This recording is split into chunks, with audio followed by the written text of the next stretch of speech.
Thanks everyone for joining. So Sean, you can take it away as soon as you're ready. Good stuff. Thank you, Malcolm and Dave and Darcy and everyone.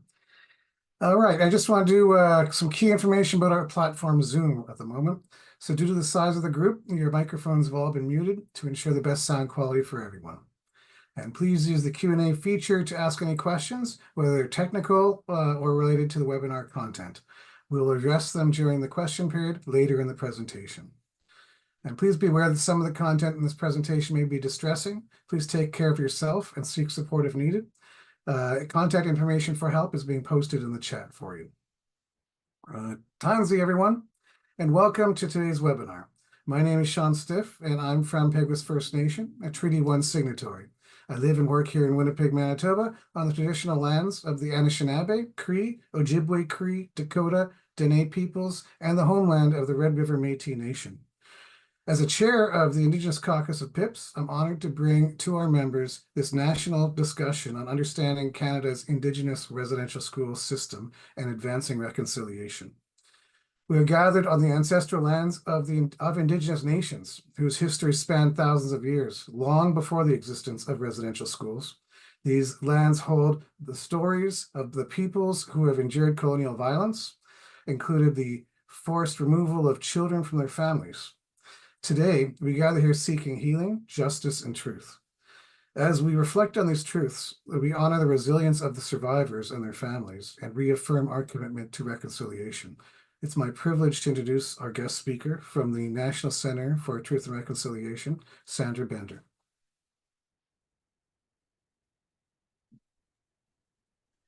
Thank you so much for that welcome and introduction, Sean. Thank you to all of you who are here today. Give me just a moment and I'll get my screen share going. It always takes a little moment on Zoom, so just bear with me for a second. All right, love tech, and we're having a good time with our tech today. Okay, there we go. So yes, thank you very much. I'm going to cover as much as I possibly can so that there is time for questions. Sean already covered, we are on the same treaty land.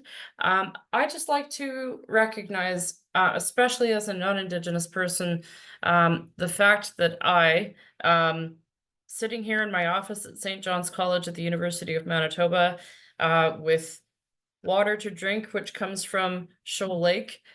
Shoal Lake 40 First Nation lived without access to their own water to drink safely for the better part of 30 years. Well, we in Winnipeg have been drinking it since the time the aqueduct was built during the period that covered exactly World War I.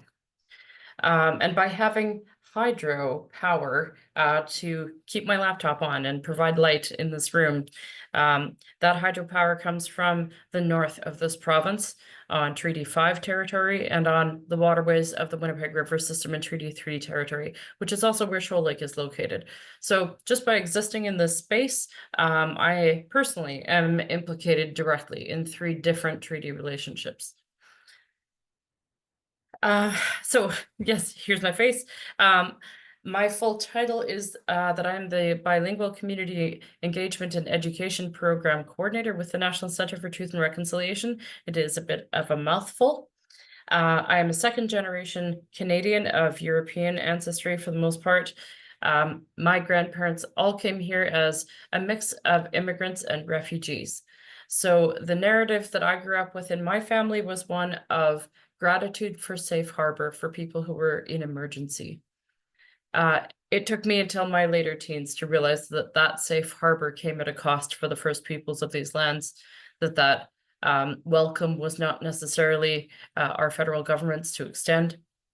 And so during this work, taking on what we call in DEI circles, some of the burden of education is something that I do as part of my own journey toward hopefully ever becoming a better ally to my Indigenous neighbors, siblings, colleagues, and friends. But I do it with full knowledge of the weight of that responsibility. It's my honor that the survivor community trusts me to tell their stories. That is not something I take lightly. I am also a recovering opera singer and Anglican church music director and warden. So that's a whole other circle of conversations about reconciliation, as you could probably imagine. And yeah, I think that's about enough about me. Here's a brief overview of what I'm hoping to get through in our time together. Some history of the residential schools, what that experience was like for the kids who were subjected to those institutions, what happened legally because of this system. So the settlement agreement, the formation of the TRC, and the NCTR, which came out of the TRC. And then we're going to talk about why we're still talking about residential schools. There's a widely held misconception out in the Canadian public that residential schools happened and were bad. If we can get that far, we're already doing well. But it's history, so why are we still harping on about it? So we'll talk about it. And then we'll talk a little bit about where we go from here. So whenever possible, I will choose to use the term Indigenous as the best sort of collective term for the First Peoples. We know that that includes Inuit, Métis, First Nations peoples, all of whom have their own separate nationhoods and different identifiers under those. But because of names of documents and quotes that use outdated and racist language, I will occasionally be using other terms, and I apologize in advance for the offense that those terms give. Sean also said this, but I really need to repeat it because it is so important. Whether or not this content directly connects with yourself or your family directly, this is difficult content. If it does connect to you and your family personally, this could easily be re-triggering, re-traumatizing. Please do whatever you need to do to take care of yourselves. If you need to leave, that is fine. For people who aren't directly affected by it, it is still incredibly heavy, difficult content. Vicarious trauma is a real thing. It's a real medical thing. We're going to talk about trauma. So please do something for self-care if you possibly can when this is done. Go for a walk, talk it out with someone you know and trust. Spend some time by yourself. Whatever your personal style is, do some of that. For my fellow settlers, I will say that responding to this content with defensiveness is incredibly typical. Canadians like to feel very proud of Canada. There seems to be a bit of a knee-jerk response to defend this history or try to rationalize the ongoing impacts. I would just suggest that if you're feeling any of that, just know that it's pretty common. We're all on our own place in our learning journeys. The important part is just to keep listening and ideally learning. So let's get right into it. I'm sure that residential schools are not a brand new topic for most of you, but in summary, they were a network of boarding schools that took in over 150,000 Indigenous kids over a span of 167 years. This was a very overt and deliberate attempt to assimilate Indigenous kids into a Eurocentric, specifically British culture. That was not a secret. That was said very openly. Abuses of every possible kind took place in these institutions. The ones that come very readily to mind, and which unfortunately we will have to talk about, but also other things like hazardous living conditions, unsafe water, substandard food. All of these things were widespread, disease and death. These schools were run by a mix of federal and provincial governments, as well as 5 denominations of the Christian Church, including the Roman Catholics, Anglicans, Presbyterians, Uniteds, and Methodists, and their associated organizations. The school we are looking at here is the Kamloops Residential School, which you may have heard of in the news about 4 years ago in spring. And we'll come back to that. So at its height, Kamloops here was housing up to 500 students in this building. This is a quote I like to share because I feel it sheds a lot of light on the ideology that went into the formation and running of this system. This was said in the year 1920 by Duncan Campbell Scott, who famously was the longtime superintendent of the Department of Indian Affairs, as it was then called. And he said this: "I want to get rid of the Indian problem. Our object is to continue until there is not a single Indian in Canada that has not been absorbed into the body politic, and there is no Indian question and no Indian department." 1920 was about the height of another large-scale 20th century genocide known as the Armenian Genocide, which stayed hidden for a good while under the shadow of World War I. Its architects used the exact same language of the Armenian question and the Armenian problem. We saw that come back again with the Holocaust, with terminology of the Jewish problem and the Jewish question, capital Q. If we know our 20th century history, we know what the answers to these types of questions has typically been. So just as a bit of a brief timeline, we are talking about 167 years. So in summary, for our intents and purposes at the NCTR, we consider the first residential school to have been the Mohawk Institute, which opened as a school in 1828, but only started taking students as boarders as of 1831. Over the period of 1844 to 79, a number of commissions and reports were produced. Their big takeaways were basically two things. First, an active push to have Indigenous kids as fully removed from their family, culture, and community settings as possible to best achieve that British assimilation. And secondly, a recommendation to partner with the church bodies to run these schools.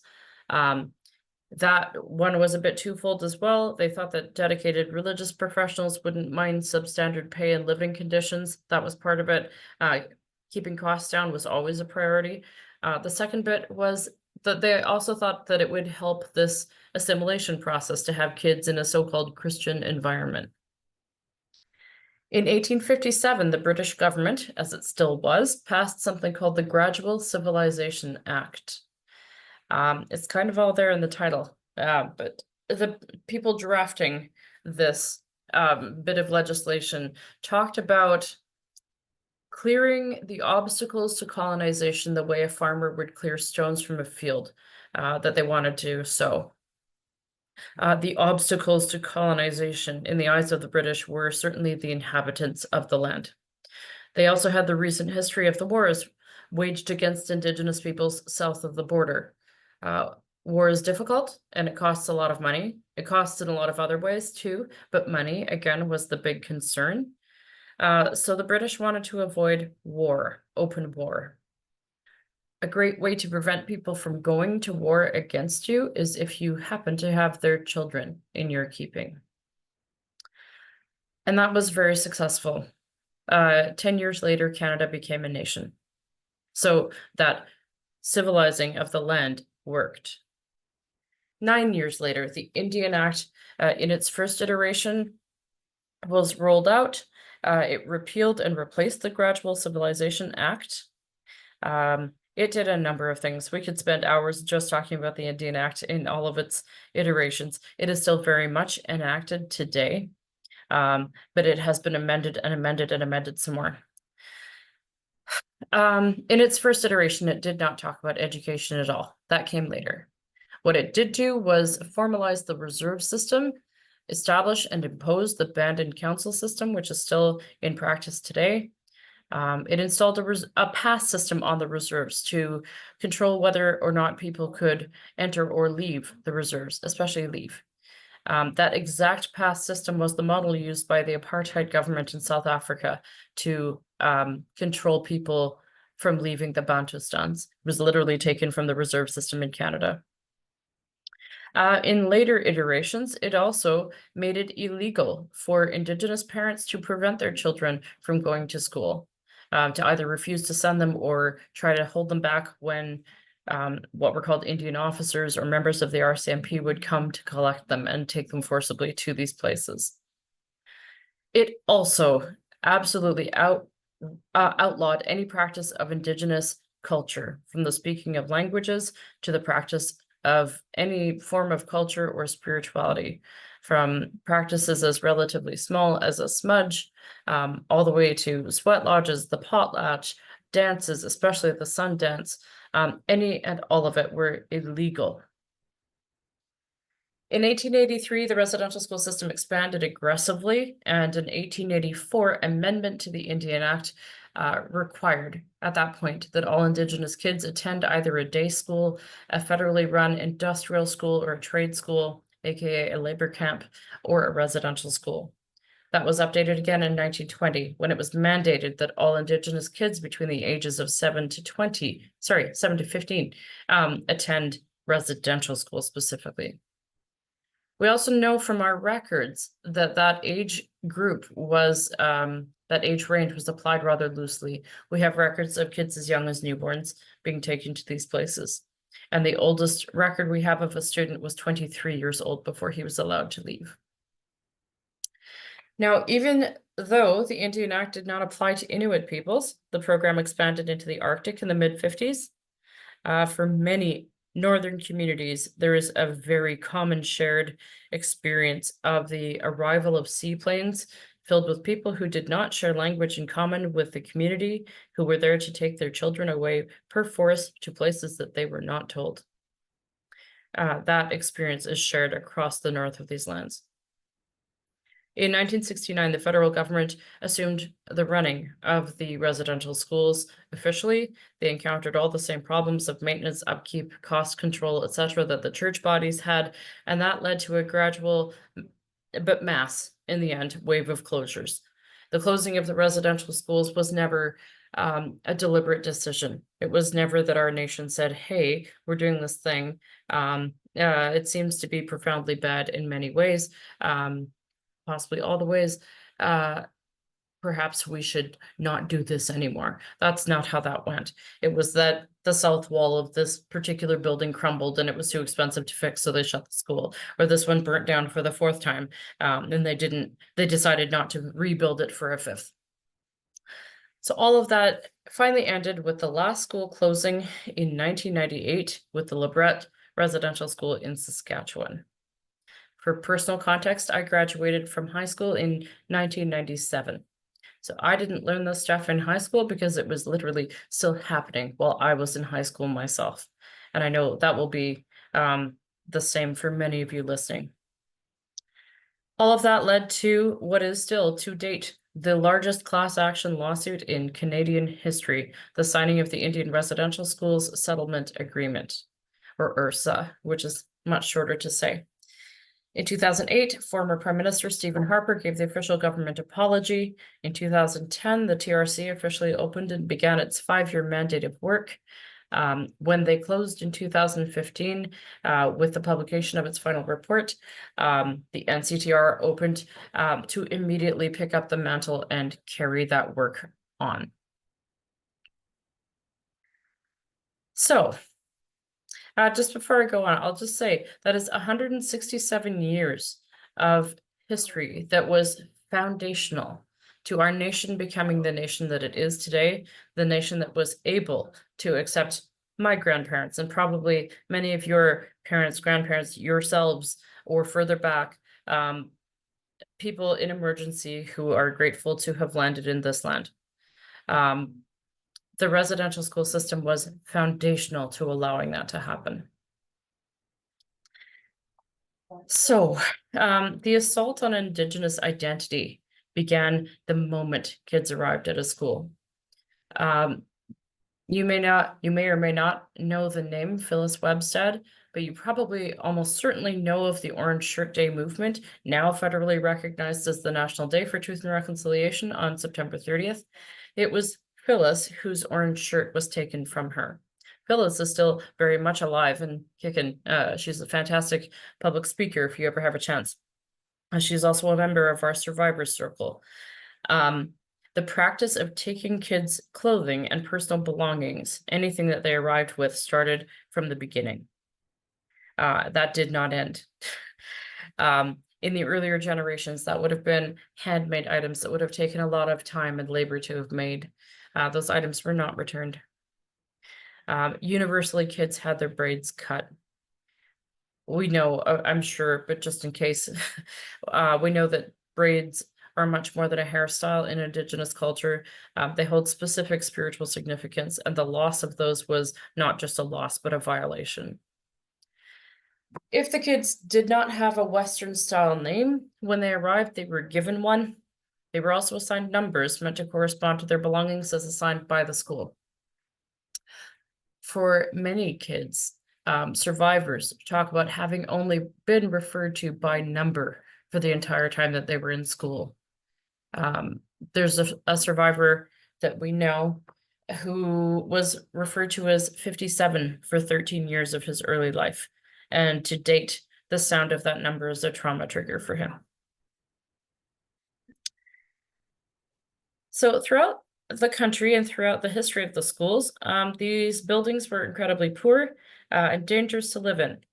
There are a number of factors for this: bad design, cheap materials, a general lack of regulatory oversight. It was not a priority to get maintenance folk, plumbers, engineers out there to take care of these buildings. From an urban perspective, these schools were very often remotely located, so it was expensive to send people out to fix them. In some cases, the building design itself was so poor, or it had been so poorly executed, that the building was falling down within 10 years of having been built.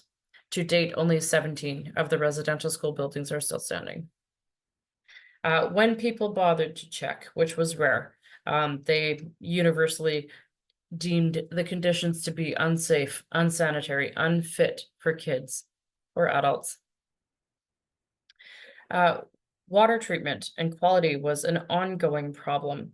Very often the school's water intake would be located too close to the nearby community's sewage output, leading to recurringly high bacteria levels.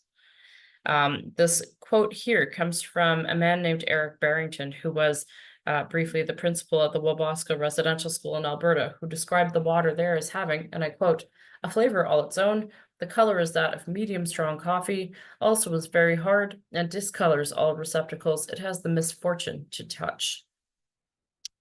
Delicious. The schools also very frequently didn't have enough toilets or showers for the number of kids that they had. For instance, here in Manitoba, the Pine Creek Residential School had something like 4 toilets and 2 showers for 155 kids.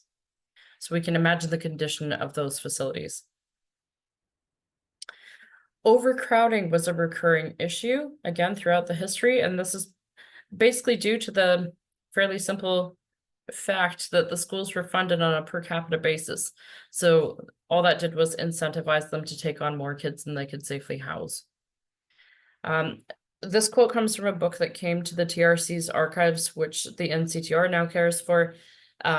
It came to us without its first several pages, so we don't know its title, but we do know that it was published in 1956. It appears to be some sort of handbook for staff in the Catholic schools, saying this: "It is of the highest importance that all schools be maintained at or over the authorized number, because even at the present per capita rates, a reduction below the authorized figure means a loss in revenue." As educational institutions, these schools were a failure across the board. Right up until the time of World War VI, only 3% of the residential schools offered education beyond the grade 6 level. Some did not offer education beyond the grade 2 level. So even though we know that kids were being held, or youth were being held in these places until their late teens or even early 20s, they were then emerging into the world with less than half the education of a kid who had stayed home to learn in traditional ways in community, or kids who had gone through the public school system. The teachers very typically had little to no training or education for how to do education, very little pedagogical background.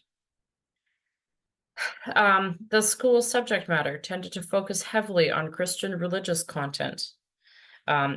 Little emphasis was given to standard school subjects like reading, writing, math. Class sizes tended to be huge, ranging anywhere from 40 at the lowest to 70.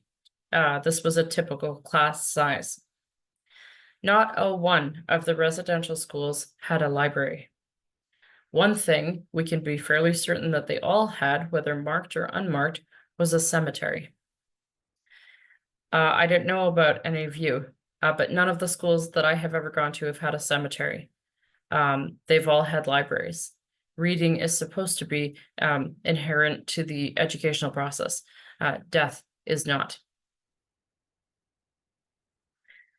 Throughout their history, the residential schools were also dependent on coerced child labor to stay operational. Another term for coerced labor is slavery. Yeah, depending on the school, the industrial schools were basically just labor camps. They were intended to be vocational training so that the kids who'd gone through those places could get jobs in the trades upon graduation if they survived their education. Otherwise, the schools ran on a half-day system officially, where the kids were to spend half the day in vocational training and half in class. Whether or not that was carried out in the half-day way depends on the school and the decade. However, that vocational training was typically hard labor that was unsafe for kids to be performing. Work involving farm animals or heavy machinery. It often came without training.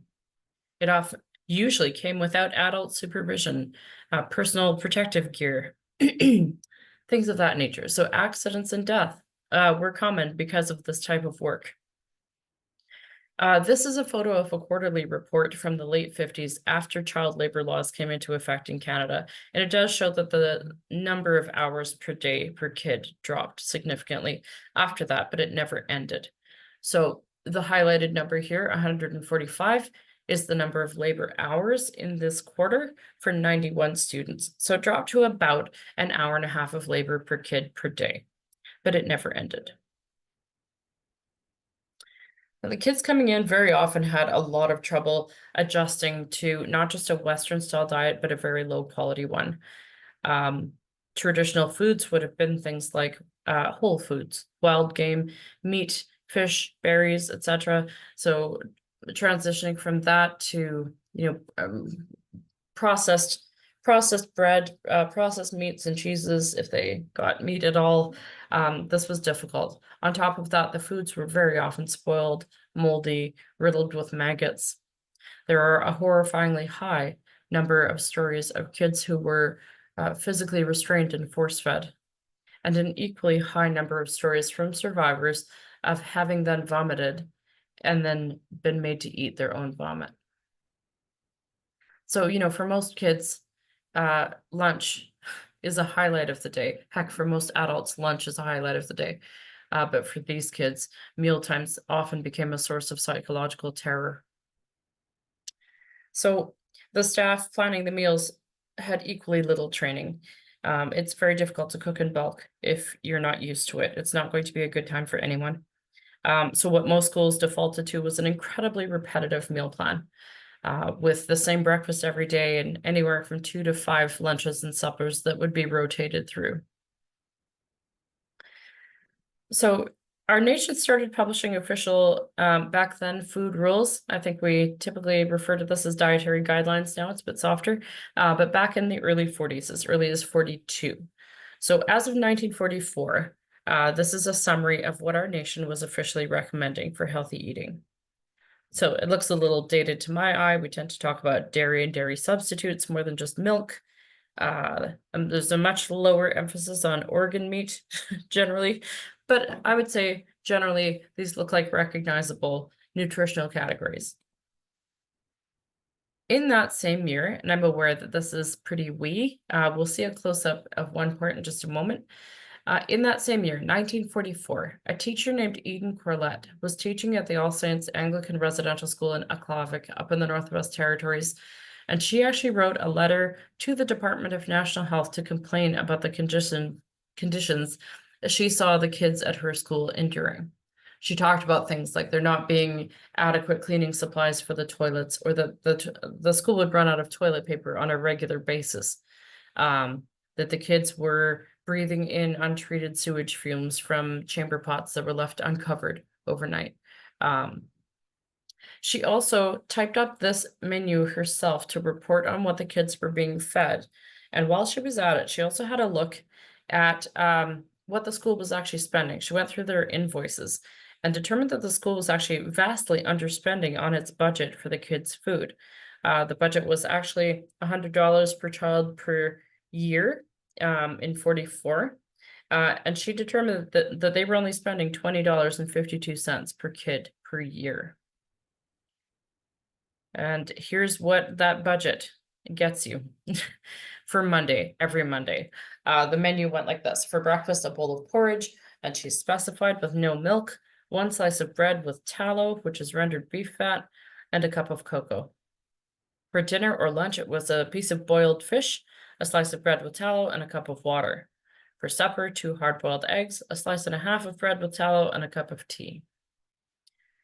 So we can see, obviously, that's a very large difference between what our nation was officially recommending for healthy eating and what these kids were being fed. So it's not that we didn't know that kids need things like fruits and vegetables and dairy products or something like that. And also more protein than this, and also just more food than this, period. We knew that. It just wasn't being done. Just to put that into roughly modern equivalents, $100 per kid per year in at least last summer's money, when one of my teammates did some math here, works out to about $1,567 per kid per year. What they were actually spending works out to about $309 per kid per year in today's funds, or about $26 per month. The budget, or as Ms. Corlett found, the school was spending $162.19 per staff member per year, which works out to about $203 per month. So still pretty low, but a whole lot lower for the kids. This is always difficult to share and difficult to hear, but in addition to hazardous living conditions, water and food that was unfit for human consumption, all of this, there are also the other abuses that we know of. It has to be said that physical and sexual abuse were not, limited to a few bad apples or just a few staff at one school or one era or one part of the country. These experiences of abuse were common throughout the residential schools history. I mentioned that I finished high school in 1997. This past January, I was guest lecturing in the Faculty of Nursing here at the University of Manitoba.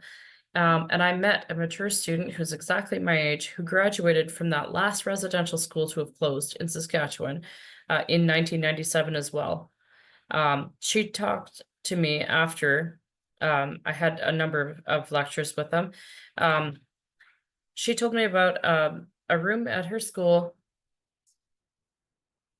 Pardon me, that they refer to as the little door room. It was a room about a meter high, with a door about a meter high. The whole room was also about a meter high. It was a little less than a meter wide and about 2.5 meters long. Her personal record of time spent in the little door room was 4 days. 4 days in the dark without food or water or access to a bathroom or other humans or light. This kind of thing was common.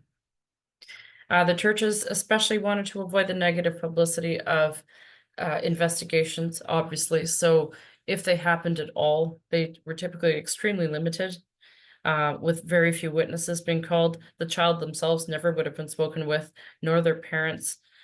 So the kind of witnesses we're talking about would have been other staff members who might have seen something. So I'm just going to add now, this sort of under investigation and miscarriage of justice for Indigenous folk is ongoing. Just last year in Manitoba, March of 2023, there was a trial held for a retired Catholic priest named Arthur Masse, M-A-S-S-E, if you're curious. He was accused by 78 different women of having assaulted them when they were students at schools where he worked. At his trial, only 2 of those 78 were called, and he was ultimately acquitted. This is still happening. The bottom line here is that these church and government bodies that literally, physically, forcibly took these children into their keeping, not only then failed to care for them well, but actively harmed them. So, of course, students ran away. We know of at least 33 students who died in their escape attempts. One of the best known stories that got a lot of news coverage is the story of a little guy named Cheney Wenjack who ran away from the Cecilia Jeffrey School near Kenora at the age of 12. And eventually he made it a solid 31 kilometers, probably having no idea that his home community was over 600 kilometers away. And it was late October and he was only wearing a cotton jacket. So when he was found, it was determined that he had died of cold and cold and hunger. All that story did. You'll need to unlock your iPhone first. I'm so sorry. My Siri just went off. Pardon me. All that accomplished was that the Department of Indian Affairs was finally obligated to come up with some sort of policy for residential schools of what to do when kids ran away. And all they actually did, and this was 5 years after Cheney died, was limit the school's ability to call in the RCMP to help with search efforts until every other avenue had been exhausted. So all that served to do was leave runaway kids in danger and exposed to the elements for longer than necessary. So obviously, I think this isn't rocket science, but when you overcrowd people in poor living conditions and then add in immune system attacking elements like malnutrition, an airborne viral disease is going to spread with more ease. We saw that in COVID. Because the schools kept incredibly poor records around student deaths, we don't know exactly what kids all died of, but we can be roughly sure that about half the student deaths came from tuberculosis. These next two quotes are very difficult, both said by Duncan Campbell Scott again. He said, "It is readily acknowledged that Indian children lose their natural resistance to illness by habitating so closely in these schools, and that they die at a much higher rate than in their villages. But this alone does not justify a change in the policy of this department, which is geared towards the final solution of our Indian problem." He also said, "It is quite within the mark to say that 50% of the children who passed through these schools did not live to benefit from the education which they had received therein."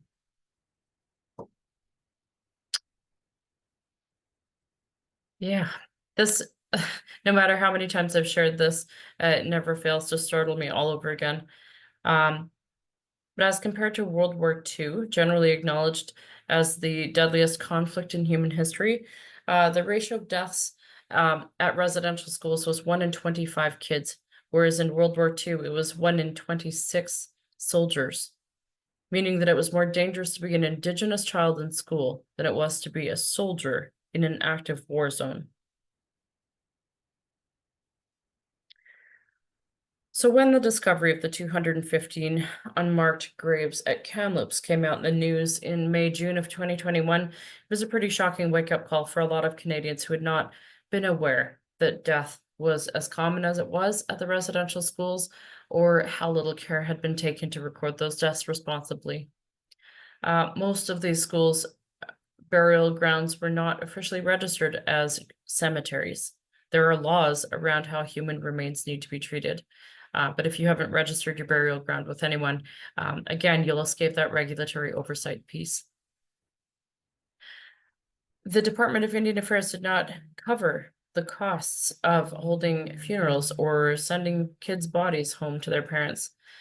In the vast majority of cases, parents were not even told when their kids had died. They certainly knew, Indigenous communities certainly knew that their kids weren't coming home. They just didn't know why. So if the graves were marked at all, and that is not a given, they were usually marked with wood. We know that wood decays. We know that a lot of the schools burnt down and the grave markers would have been lost in fires. Some were flooded out. By the point of the TRC's final report, they had identified 144 burial sites, and they always knew that there were more. Our team, who has inherited that work, now thinks it to be over 400. When the news out of Kamloops came, there were some very spurious news articles published stating that there were no graves at Kamloops. If there were, they were empty, that no child ever died at a residential school, that the people of Kamloops just wanted attention or money, or insert racist argument here. I'll just say that it is much more likely that because survivors have already passed without having had the chance to share their knowledge of where kids were buried, it is much more likely that we will never find the whole truth than that we will overblow the numbers. I'm just going to say that. As of today, this number, which my boss and I keep highlighted in our slides so that we can find it easily, because every few months it gets updated, and every time it's updated, it rises. As of today, the known confirmed number of child deaths from residential schools is 4,142. So all of that eventually had to lead to legal action. What really broke the silence around this all, and we don't even have time to get into how and why it can take a whole community a while to speak out publicly. But Chief Phil Fontaine is the one who really blew that wide open by speaking on a national stage about his own experiences at residential school, including of the abuses he endured. So eventually, by 2001, over 8,500 individual lawsuits had been filed. By 2005, that was closer to 20,000. So, as I said, when you get to numbers like that, the best way to move forward is with a class action lawsuit. To date, URSA is the largest one in Canadian history. So the settlement agreement's mandate covered 3 major areas: the funding of healing and commemoration initiatives, the payment of damages to survivors who came forward, which by no means was everyone who was would have qualified for damage payments. So those were 2 categories. The common experience payment went to anyone who attended a residential school for a year or part of a year or more. There was one payment for the first year, and then an additional smaller payment for each additional year attended after that. The common experience was the loss of family and culture.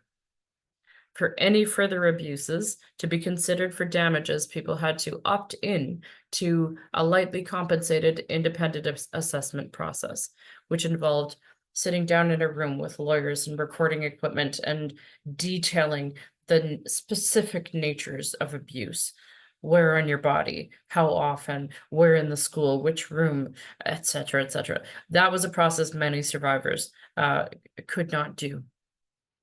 There are living survivors who cannot admit that they went to a residential school to date.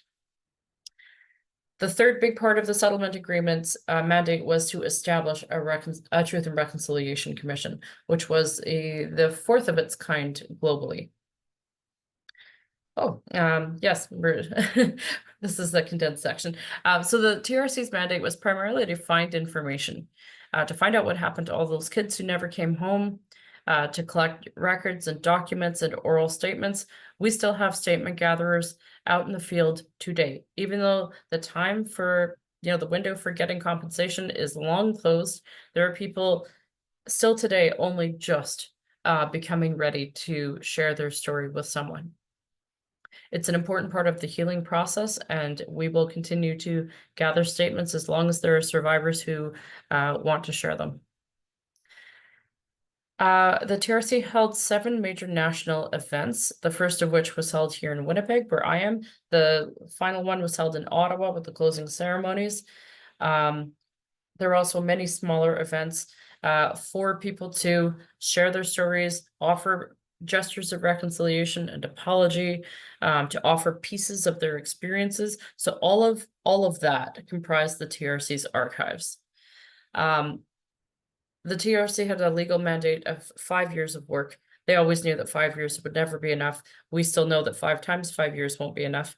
But one of the calls to action that has been decisively answered is the formation of a body that would inherit the mantle from the TRC, and that is the NCTR.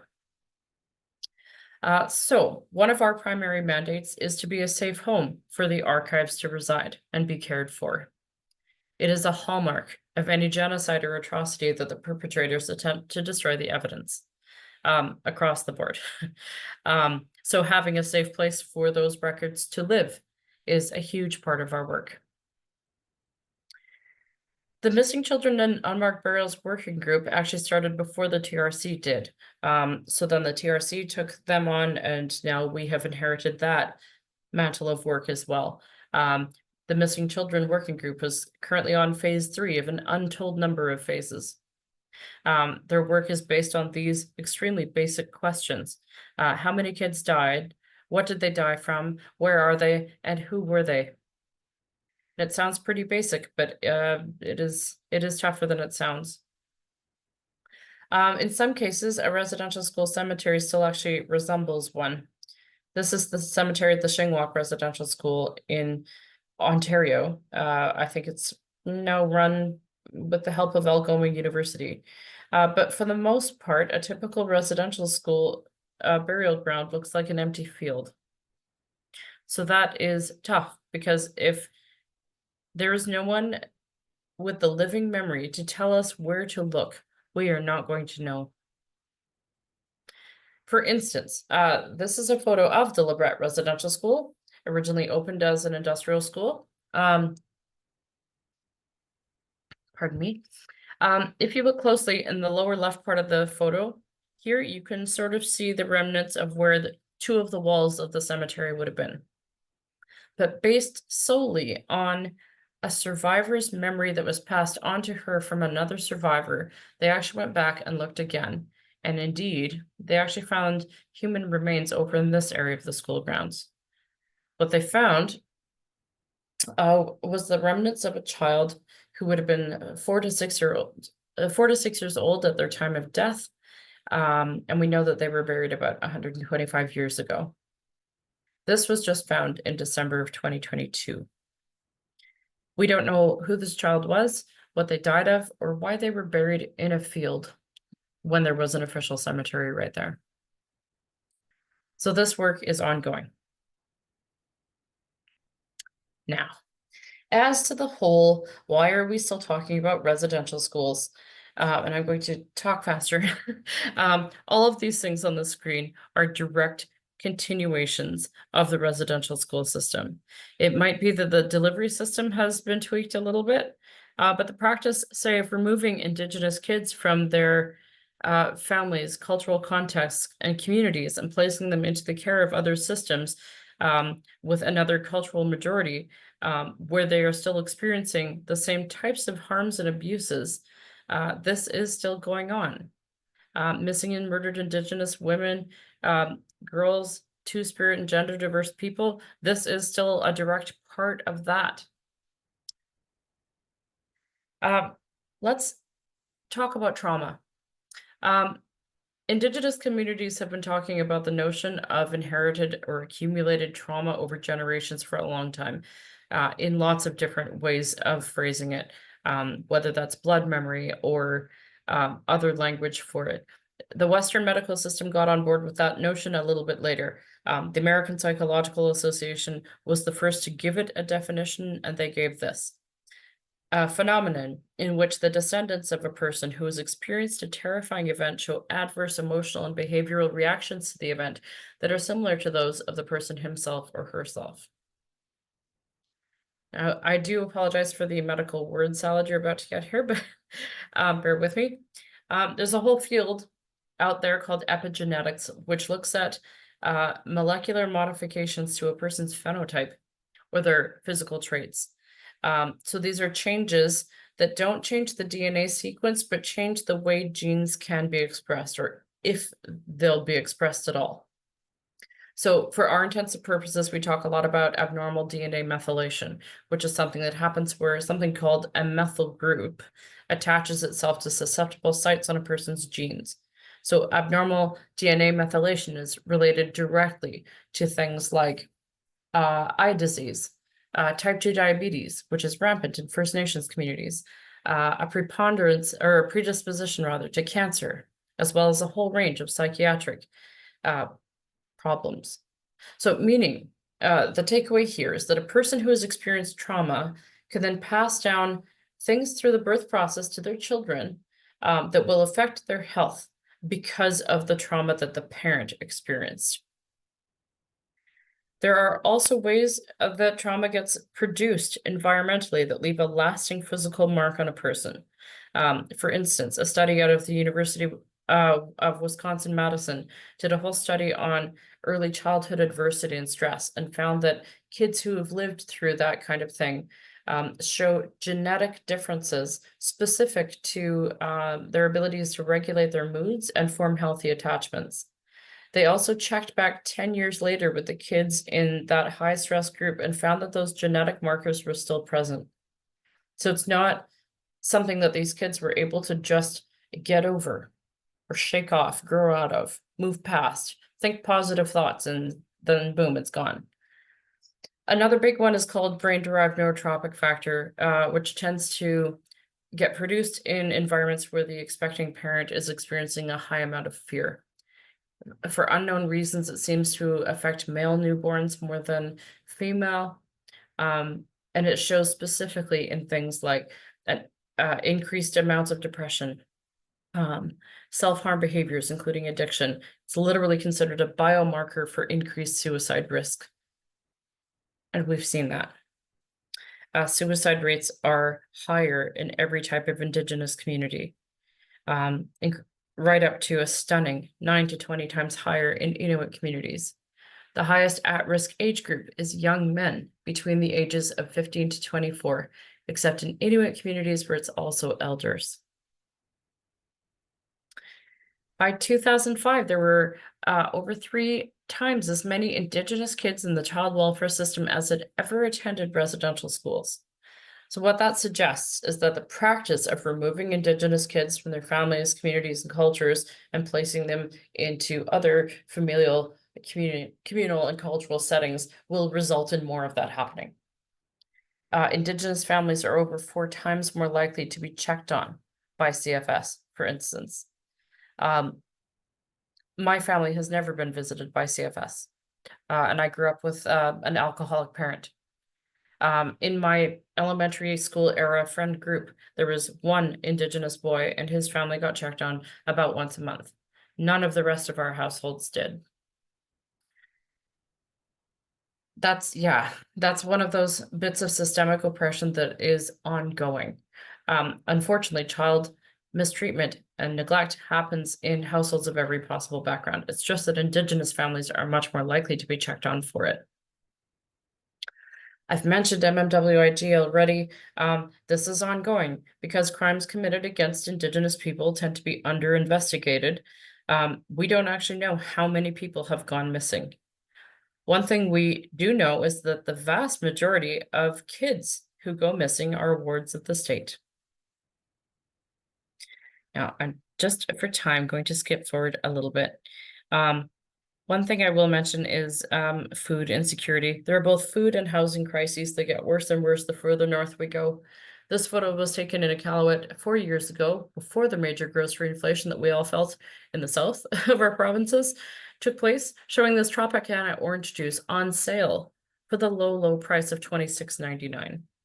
I don't know about any of your grocery budgets, but that is considerably out of mine. So things like malnutrition are still going on because people can't afford to buy their food. This map shows all of the official standing long-term boil water advisories still in effect in communities across Canada, and you can bet that the majority of those are in Indigenous communities. The Trudeau administration has improved that. They inherited 105 from the Harper administration, and we're down to 52. But they had a goal to have all of these lifted by March of 2021. That has not happened. So on the whole, Indigenous communities are still experiencing vastly higher negative health outcomes because of all of this, because their housing is still too crowded, because their schools are underfunded on reserves in particular, because they can't afford healthy food or drink their own water. If you can't drink the tap water and POP is available, and you can afford to buy the pop, what do you think people will drink, right? So because of all of this, life expectancy on a whole is 15 years shorter on average for Indigenous people than it is for non-Indigenous folk. The two primary contributing elements to that are missing and murdered folk and suicide. So, all right. One thing that is shown to be helpful, and again, I don't think this is rocket science, but communities with better social structures are generally doing better. Go figure, right? So communities that have good healthcare, good infrastructure, good schools, that aren't waiting 30 years to have a water treatment plant built, where people can afford their groceries. That's a big one. The last one on this list is huge, though. Communities with cultural facilities built. It's been broadly shown in study after study that both communities and individuals that have reconnected to traditional Indigenous ways are doing better. It's as obvious as communities that have any ceremonial space built are experiencing literally lower suicide rates. From what I've heard from survivors and young folk these days, there's something incredibly powerful about the reclamation of an indigeneity that was literally made illegal under the Indian Act. And these days, it's the Gen Zs that are leading the way on that. Here in Winnipeg, at Red River College, the classes in Cree, Anishinaabe, and Michif are full semester after semester. And some of those kids are the ones gifting back their ancestral languages to their parents and grandparents who had that traditional learning interrupted. Now, in my last five-ish minutes, I would really like to cover this topic. The Honorable Marie Sinclair has said that the largest single barrier there is to reconciliation is residential school denialism. The leading scholar in Canada on this subject is Dr. Sean Carleton, and these are his 8 identified arguments that we hear the most often as far as the denialism piece goes. First, the denial that this was a genocide. We're going to come back to that. That one needs a bit of unpacking. We hear people say that these were like any other boarding schools. People will say, I went to a Catholic boarding school. Those nuns were mean to me too. It's the same thing. It's not. When parents choose to send their children to boarding schools, first off, they typically chose. Secondly, they're paying a lot for it. They're expecting better food, better sports and arts opportunities. They're expecting better treatment. They're not expecting solitary confinement and sexual trafficking of their kids. Then we hear that the kids were taught necessary new skills to survive adulthood and life in a colonized Canada. We know that the skills that the kids came out with were generally self-taught out of survival. We know that they came out with less education than they would have received at home or in the public school system. And we know that they came out deeply damaged and abused by their experience. That they were made less ready for adulthood than they would have been otherwise. Then we hear, well, you know, they were doing the best they could. They had all the best intentions. I generally don't recommend good intentions as an argument in the first place, but we know that the intention of the system was an easier and cheaper colonization process. We know that the system was not implemented for the benefit of Indigenous peoples. Certainly, there may have been individuals, howsoever misguided, who may have managed to teach English at Norway House for 5 years without assaulting anyone. Sure. We're talking at the systemic level, though.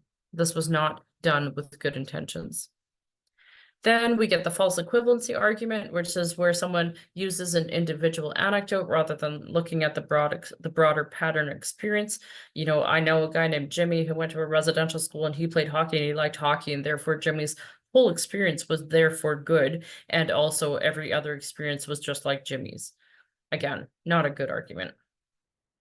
Then it was of the times, suggesting that people didn't know any better. First off, I think that's a ridiculous argument to suggest that we only became aware that Indigenous people are human beings as of 1998 when the last school closed. Surely not. Plus, we have the examples of many staff who spoke out. There's the teacher that I referenced, Eden Corlett.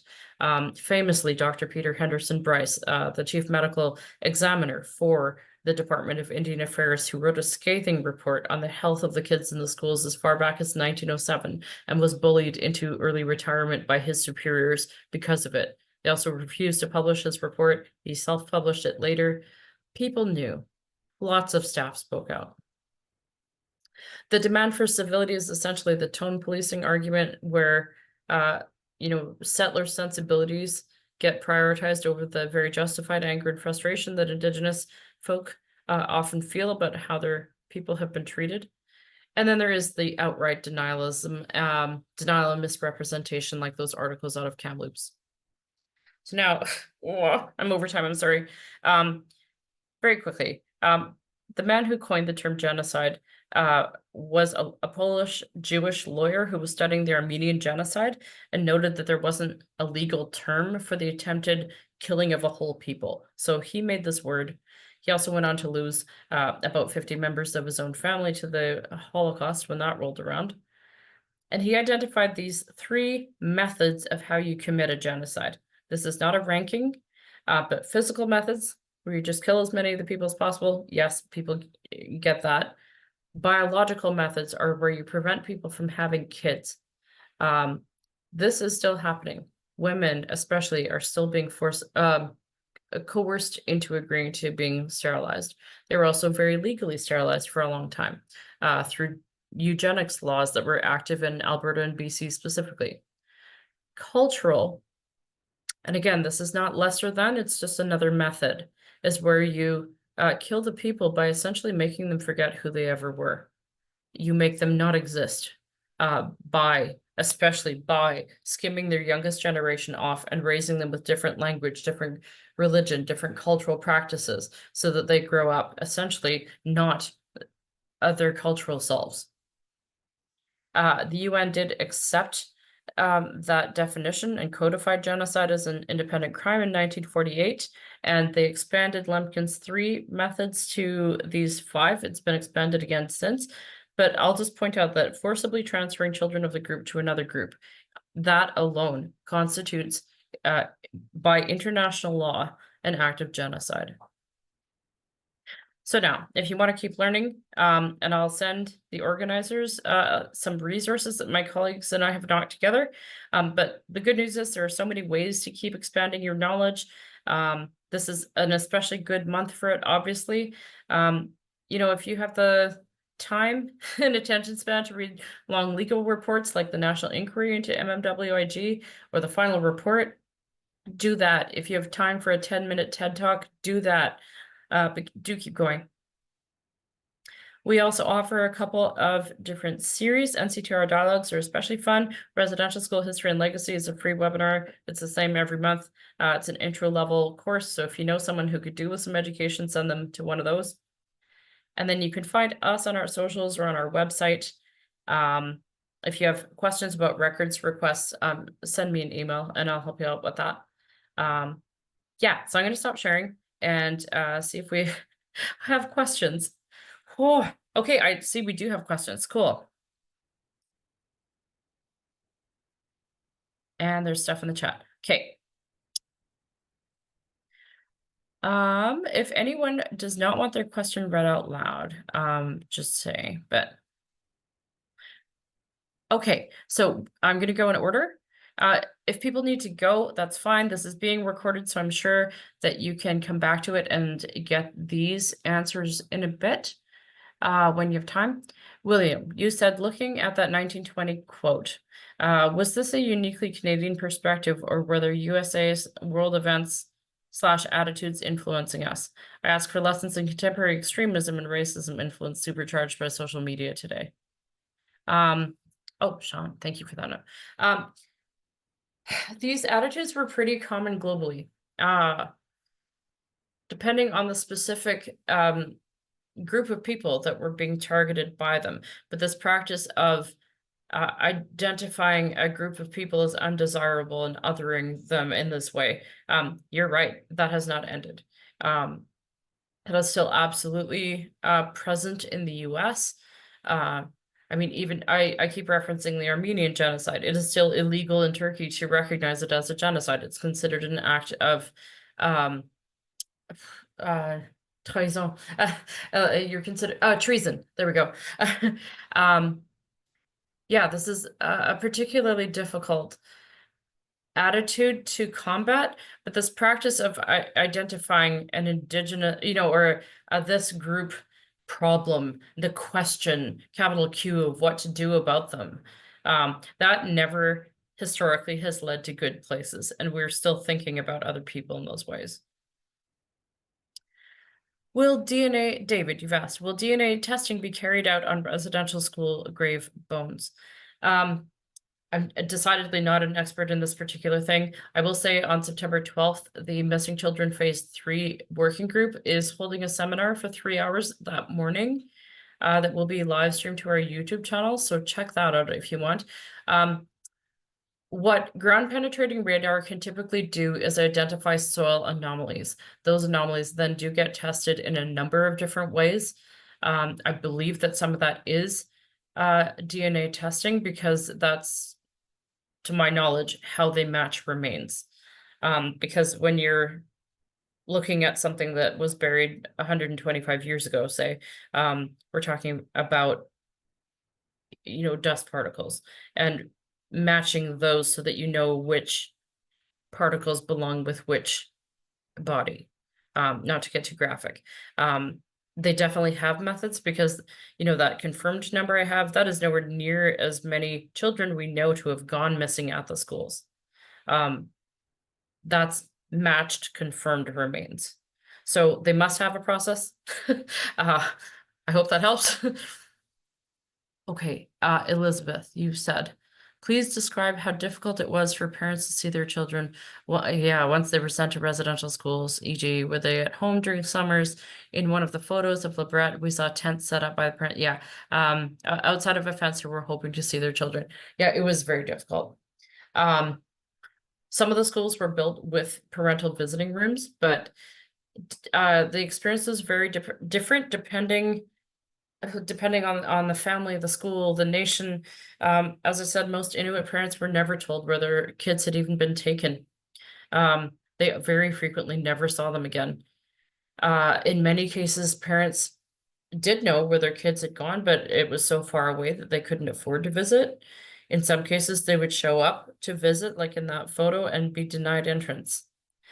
If a visit actually happened, you can bet that those visits were supervised, and the ban on Indigenous languages, which incidentally was only lifted in the early 50s, certainly applied to the parents as well. And if the parents had not been forcibly educated in a colonial language, then they had no way to speak to their kids. It's certain that those visits would have been incredibly short. That said, many parents did try to visit their kids if they knew where they had gone.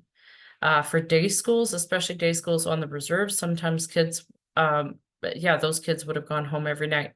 For the residential schools, how often they got to go home typically was once or twice a year, but that very much depends on the school.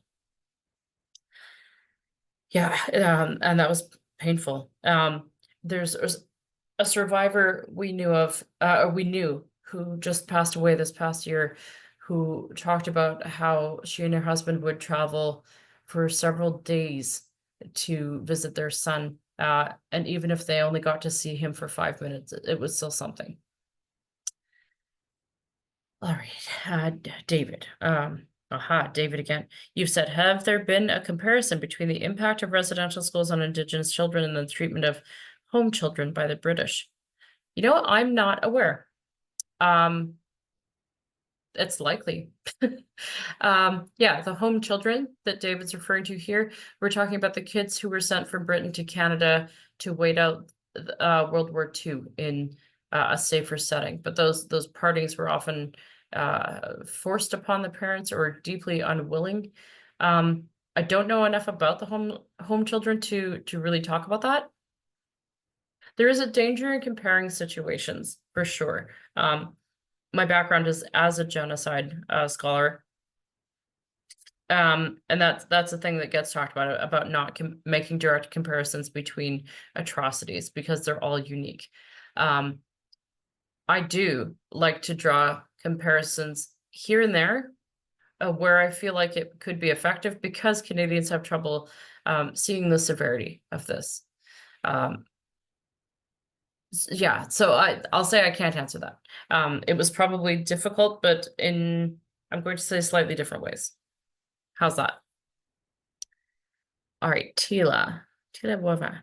Are there any charities directly linked to helping Indigenous families, or are you aware of sponsoring families as an option? Oof, I don't know about that. Enough about that to answer that well. I'm sorry, I would. There probably are charities. However, if you were going to donate to anyone, I would strongly advise that you donate to one that's dedicated to supporting Indigenous families who are supporting them staying together as a unit and giving the parents the kind of support they need to be able to keep their kids at home. There are a lot of for-profit group homes, say, that use Indigenous kids just to turn a profit, as well as private foster families. It is an ugly reality of the child welfare system. Elizabeth, second question. You said, has the committee found that the standards varied much across the schools? Like, were some better than others? Yeah, sure. But they were all lower than the public school standard. I can say that for sure. Some schools didn't follow the half-day system at all and didn't offer class at all. Some schools had art programs, some schools had sports, some didn't, some barely had writing implements or paper. So it does depend on the institution, the decade, but across the board, what we can say for sure is that the educational standard was significantly lower in any of the residential or day or industrial schools than in any of the public schools. How does, Marla, you've said, how does the 60 Scoop tie into Indian residential schools? Did the 60 Scoop have the same intentions? Yeah, so for time, I do normally talk about that. I'd cut that for time. Essentially, the 60 Scoop was the federal government's answer to seeing familial dysfunction after generations and generations of accumulated abuse. I've mentioned Phyllis Webstad. I often share this story with her blessing. In Phyllis's family, she and all of her siblings went to a residential school. Both of their parents did. All 4 of her grandparents did. At least one great-grandparent did. And when she asked her aunts and uncles, their answers were either, yes, I went to this school for this many years, or like this school and then this school, or I'm not going to talk about it. Which means yes, she just doesn't know how long. She was doing a project to try to count up how many years her own family had spent in the schools. So of the known number of years, it's 154 years just for her family. So for her personally, she's the first person since the generation of her great-great-grandparents to have raised her own kids. It was her mother, her maternal grandmother's father, who she knows for sure went to a residential school where he was raised without experiencing parenthood or love or familial relationships, went to a place that then certainly harmed him in whichever ways he experienced it, even if it was only the common experience, as the legal term in the settlement agreement would put it, of loss of family and cultural assimilation. That's still a serious harm. It's highly likely that he experienced other harms too. And then he went out into the world less prepared for adult life than other kids his age were, less prepared for the job market than other kids who'd received public education system education. And then he had kids who were then taken away into residential schools where they experienced the same lack of parenthood and love and lots of abuse on top of it. And then they emerged into the world, et cetera, et cetera, et cetera. So you get to Phyllis, who's never experienced parenthood herself, grew up with the results of what damaged people live when no one has offered a path to healing. So by the early 60s, the federal government was seeing a high level of family dysfunction in Indigenous communities, and their solution was the mass removal of kids through the 60 Scoop, which actually lasted until the 80s, so it's kind of a misleading name. that saw just about 23,000 kids adopted out or fostered out or sent to other countries to be adopted, where they often experienced the exact same type of abuse that they experienced at residential schools, or that their parents had experienced at residential schools. So you have kids growing up in like Switzerland, where there's no one else around them who speaks their language or looks like them. That human right to belong to a cultural group was denied to them. So I would say it's connected in the sense that it's an ongoing version, slightly different delivery method, but an ongoing version of the same system, the same practice of removing Indigenous kids and sending them to be raised by other people who don't necessarily take good care of them, and often don't. Someone anonymous has said, I appreciated your acknowledging the defensive reaction many Canadians have, and I see it a lot. I do too. You also used fellow colonists. I think I said fellow settlers, but okay, as a term, though I find that to be, I find that can often cause that knee-jerk defensiveness from those that descended from colonists. Is there a better term we can use? No, today is a colonist after all, even if we have a duty to do better and reconcile the sins of the past. I'm going to push back a little bit on that one. I tend to say settler. If we are not Indigenous, we are all still colonizing this country. If we live here, I am colonizing this country by living in Winnipeg. I know that's not a comfortable notion to hear. I don't know of any active reconciliatory efforts that would suggest that everyone non-Indigenous go back to where they came from. I think that most people understand that that wouldn't be possible, for one thing. I don't have European citizenship, even though all of my grandparents came from there. I can't split myself into the 5 countries of my own heritage and go back to any one of those places.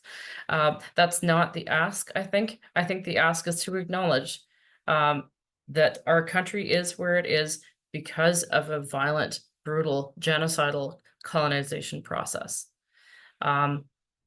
Settler is the gentler term than colonist, but I think when we're talking about finding gentler terms that will avoid defensiveness, that's one of those denialist pieces where we're prioritizing our sensibilities over facing the truth full on.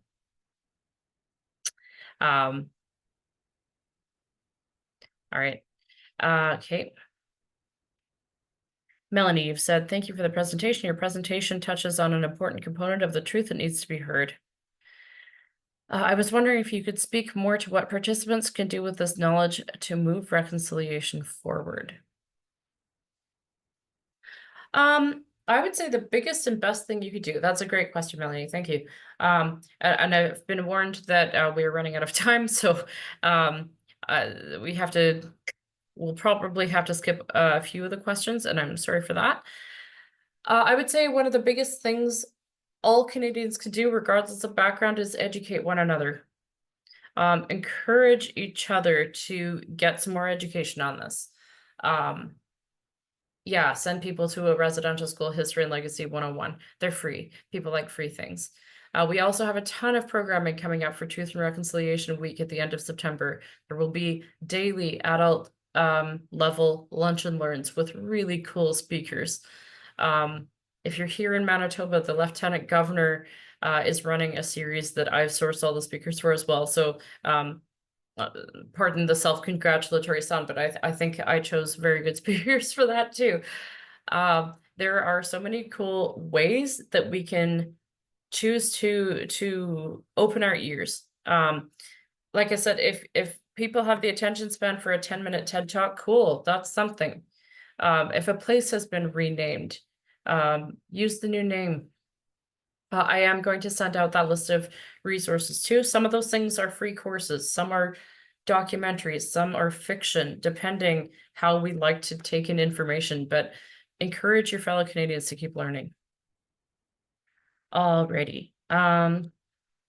Sean, just tell me when we're out of time. Is there any motion to share this information internationally? Other countries are not aware of this part of Canadian history, and not knowing history is dangerous. We need to recognize and identify these processes in their initial steps so that they wouldn't repeat. Yeah, that's a great comment. Some other countries are becoming aware. In fact, the NCTR is actually consulting on at least one of the Truth and Reconciliation Commission. That one is with the Sami people against the country of Norway. When I guest lecture in university classes, I'll find that it's a mix of settler Canadians of whatever generation, Indigenous students, and brand new international students who have never heard of this. But when I talk about it, they're often coming from countries that have also been colonized by Britain or another European country. And a lot of it is ringing bells because their country might not have gone through the exact same thing, but certainly parallels. So people are starting to learn, and it is one of the calls to action that at least newcomers to Canada be taught about this. I do a lot of, believe me, much more slowly spoken presentations with newcomers to Canada so that they will understand. But I have presented with a few American groups, one British group, and we've done some work with groups in Brazil and Norway as well. So there's the international awareness is starting to spread a bit. Okay, I've been told 2 more questions. Okay, great. Another anonymous has said, a lot of the misinformation out there has to do with the unmarked graves and the technologies used to identify them. So that's something I can unpack. So the specific technology, not so much. A lot of that misinformation is it's hard to justify or explain, but denialism is always a part of any genocide. My background before I was at the NCTR, kind of headhunted by the NCTR, was at the Canadian Museum for Human Rights as a genocide expert. If people had questions about genocides, it would be me who would be called to a gallery to speak with them about them. It is a standard hallmark of any genocidal practice to deny it or distort the truth around it. So I can't explain why, but certainly we know, okay, there are a number of different technologies that can do ground searches. Some of them can do water searches as well. Those ones are more expensive. But the people doing that work certainly know what they're doing. I'm absolutely not a forensic pathologist. I have no idea what all of those machines do. But we know that there are still remains that are being sorted. There's still soil anomalies that are being tested, and there are ground searches that have not yet started. As I said, it is far more likely that we will never learn the full truth than that those numbers will be exaggerated.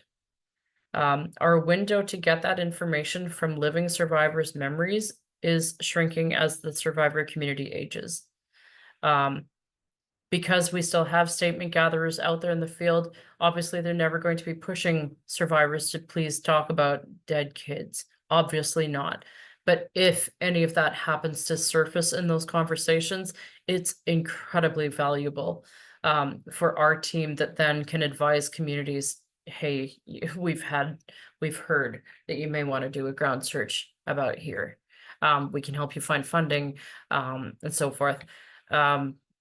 We don't even know how many burial grounds there are, never mind how many bodies. Okay, I'm just gonna have a quick skim through the last few questions here and see.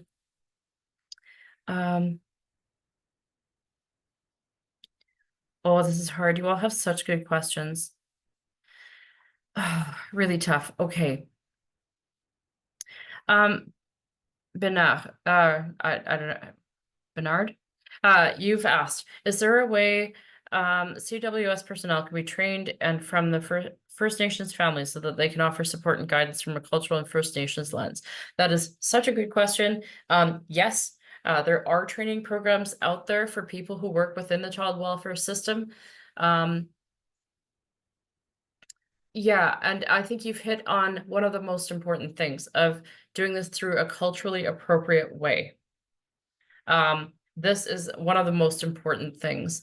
At the BC national event that the TRC held, Governor General Mary Simon, who then was only the president of the official Inuit Advisory Circle for the nation, Inuit Tapiri Kanatami, they presented a report with recommendations on how Inuit children are to be educated. And one of them, the first ones that she talked about in her speech, was how Inuit children need to be educated in a way which aligns with their culture. So parenthood that aligns with Indigenous ways, education in First Nations and Métis communities that align with their cultural ways. That is one of the first and best ways to decolonize our approach to how we're treating kids in the first place. Anything that can help support the family as a whole, rather than doing everything through the, the kind of paternalist perspective that non-Indigenous people know what's best for Indigenous people. That will help.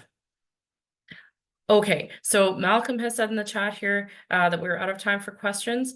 But yeah, you can email bettertogether@pipsc.ca. I'll say you can also email me. I wonder if I have the power, no, I don't. My email, maybe Malcolm will type it if I'm very nice to him, is sandra.bender@umanitoba.ca. Sandra.bender@umanitoba.ca. That's it. Feel free to email me. Please do, if you want, come to any of our TNR Week activities. I'll be moderating most of those lunch and learns myself. So we'll be around. It's easy to find me. Our next Residential Schools 101 is open for registration right now through our website or our social media. You'll find the links there. And it is next Tuesday at 7 p.m. Central. Okay. All right. I'm going to pass this back to Sean to close this out. Thanks so much for letting me talk for this long. Gekawapinen Minawa. I shall see you again in Ojibwe. And with that, we've reached the end of today's webinar. I want to thank Sandra Bender from the National Center for Truth and Reconciliation for sharing her knowledge and expertise with us today. You've deepened our understanding and commitment to the ongoing process of reconciliation. Miigwech to all of you for taking the time to join us. Your presence here is a meaningful step forward and toward honoring the truths of Canada's history and actively participating in our path forward. If you have any questions or further information, we've got lots of contact details now. Don't hesitate to reach out to me, Sandra, or PIPS. Please ensure your PIPS profile is up to date so our Indigenous Caucus can send you an orange shirt enamel pin for attending. And miigwech, and thank you again for being part of this. Let's carry with us the lessons of today as we move forward in our work and our personal journeys towards reconciliation. Have a wonderful day, and Gekawapinen Minawa until we meet again.